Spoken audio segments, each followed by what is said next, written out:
Hello, I'm Deborah Sword. Let's talk about conversations that miss, where you and whoever you're talking to are talking past each other. You're not on the same wavelength. It can happen anytime, but let's focus on debates. And there's nothing wrong with debates, they can be fun.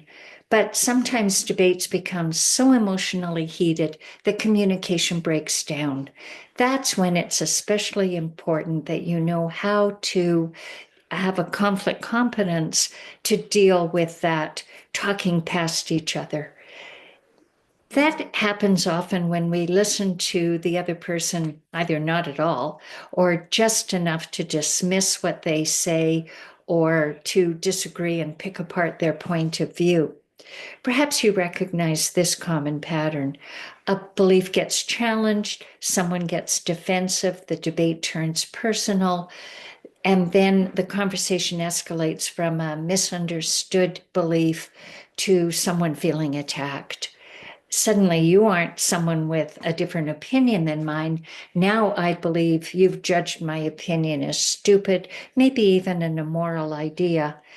Now I'm so emotionally flooded that I fear it isn't just my idea you've judged as stupid or immoral, it's me.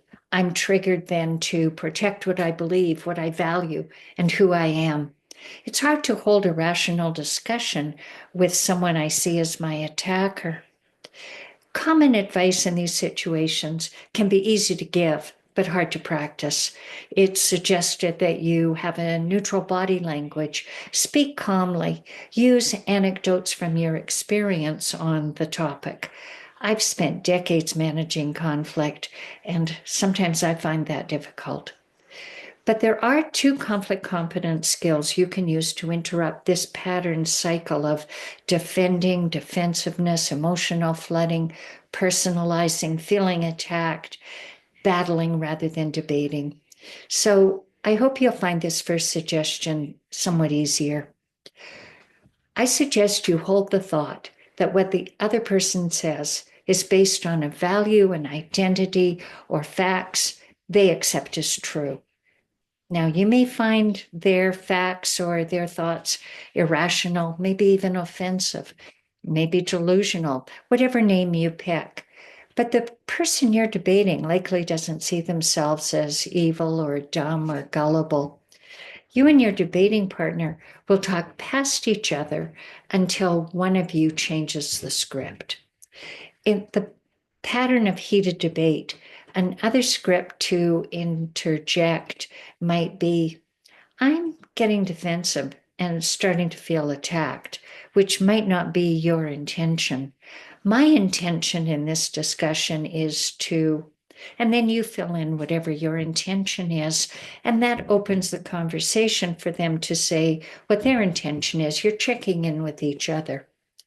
Those calming statements give pause. And once you've checked in with each other, you can see where you want to go from there. In moments of high emotion, you're reigning in your judgment that your debating partner is wrong or stupid, maybe even a dangerous idiot.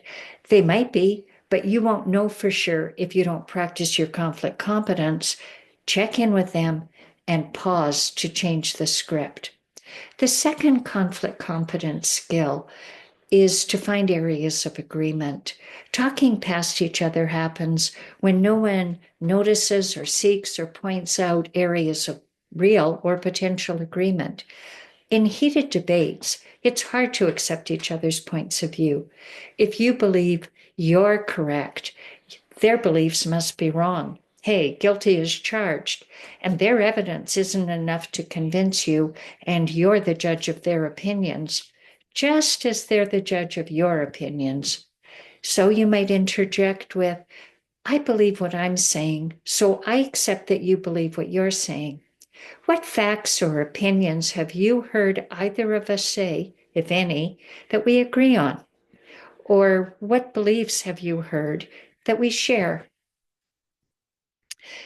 Those are two of your conflict competence skills. I hope you find them useful. Thanks for listening to our podcast. I hope you'll subscribe, like, share, leave comments, ask questions, suggest topics for owning your conflict.